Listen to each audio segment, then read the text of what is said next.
Doctor Madhusudan Reddy ಅವರ ಮನೆಯಲ್ಲಿ ಬ್ರಹ್ಮಕಮಲ ಹೂವು ಪೂಜೆ ಸಲ್ಲಿಸಿ ಆಶೀರ್ವಾದ ಪಡೆದ ದಂಪತಿಗಳು. ಸೇಡಂ ತಾಲೂಕಿನ ಸ್ಲಾರ್ಕೋಟ್ ಗ್ರಾಮದ ನಿವಾಸಿಗಳಾದ ಡಾಕ್ಟರ್ ಮಧುಸೂದನ್ ರೆಡ್ಡಿ ಪಾಟೀಲ್ ಅವರ ಮನೆಯಲ್ಲಿ ಬ್ರಹ್ಮಕಮಲ ಹೂವು ಅರಳಿದೆ ಎಂದು ಮಧುಸೂದನ್ ರೆಡ್ಡಿ ಅವರು ಪತ್ರಿಕೆಗೆ ಮಾಹಿತಿ ನೀಡಿದರು. ಸ್ಲಾರ್ಕೋಟ್ ಗ್ರಾಮದ ಡಾಕ್ಟರ್ ಮಧುಸೂದನ್ ರೆಡ್ಡಿ ಪಾಟೀಲ್ ಅವರ ನಿವಾಸದಲ್ಲಿ ಅಪರೂಪವಾಗಿ ಅರಳುವ ಬ್ರಹ್ಮಕಮಲ ಹೂವು ಅರಳಿದ್ದು ಕುಟುಂಬ ಸದಸ್ಯರು ಹಾಗೂ ಗ್ರಾಮಸ್ಥರಲ್ಲಿ ಸಂತಸ ಮೂಡಿದೆ. ಬ್ರಹ್ಮಕಮಲವು ರಾತ್ರಿ ವೇಳೆ ಅರಳಿ ಬೆಳಗಿನ ಜಾವ ಬಾಡುವ ಅಪರೂಪದ ಹೂವಾಗಿದ್ದು ಭಾರತೀಯ ಸಂಪ್ರದಾಯದಲ್ಲಿ ಅದಂತ ಪವಿತ್ರ ಹೂವೆಂದು ಪರಿಗಣಿಸಲಾಗುತ್ತದೆ. ಹೂವು ಅರಳಿದ ಸಂದರ್ಭದಲ್ಲಿ ಕುಟುಂಬದವರು ವಿಶೇಷ ಪೂಜೆ ಸಲ್ಲಿಸಿ ದೇವರ ಕೃಪೆಗೆ ಪ್ರಾರ್ಥಿಸಿದರು. ಪರಿಗಿ ಪಟ್ಟಣದಲ್ಲಿರುವ ಅವರ ಸ್ವಗೃಹದಲ್ಲಿ ಬ್ರಹ್ಮಕಮಲ ಹೂವಿನ ಗಿಡ ಸುಮಾರು 4 ವರ್ಷಗಳ ಹಿಂದೆ ನೆಡಲಾಗಿತ್ತು. ಈಗ ಅದು 5ನೇ ವರ್ಷಕ್ಕೆ ಬಂದಂತೆ ಹೂವು ಅರಳಿ ಬಂದಿರುವುದು ಕುಟುಂಬಸ್ಥರಲ್ಲಿ ಸಂತಸ ಮೂಡಿಸಿದೆ. ಈ ವೇಳೆ ಡಾಕ್ಟರ್ ಮಧುಸೂದನ್ ರೆಡ್ಡಿ ಪಾಟೀಲ್ ಅವರು ಧರ್ಮಪತ್ನಿ ಪೂಜೆ ಸಲ್ಲಿಸಿ ಆಶೀರ್ವಾದ ಪಡೆದರು. ಇದು ಸಿಲಾರ್ಕೋಟ್ ಗ್ರಾಮದಲ್ಲಿ ಮೊದಲ ಬಾರಿಗೆ ಅರಳಿದ ಬ್ರಹ್ಮಕಮಲದ ಹೂವು ಎಂದು ಹೇಳಲಾಗುತ್ತಿದೆ. ಈ ವೇಳೆ ಊರಿನ ಜನರು ಸಂತಸ ವ್ಯಕ್ತಪಡಿಸಿದರು.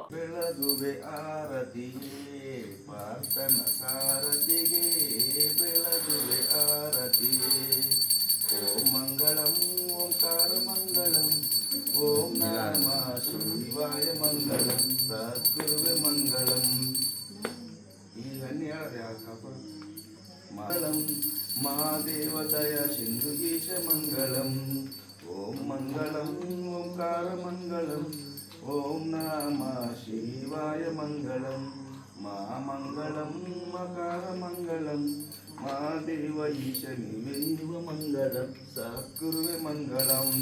ಓಂ ನಮಃ ಶಿವ ಶಂಭೋ ಶಂಕರ ಮಹಾದೇವ ಗೌರಾಮ ಸಂಸ್ಥೆ ಮಲ್ಲಿಕಾರ್ಜುನ ಮಹಾರಾಜ್ ಕಿ ಜೈ.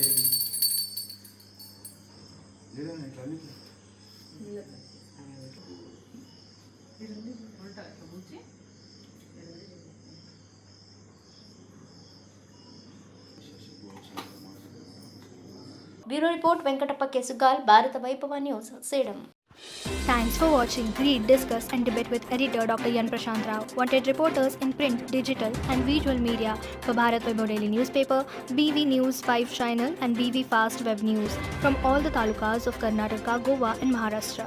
If interested, send your resume to 9019229369.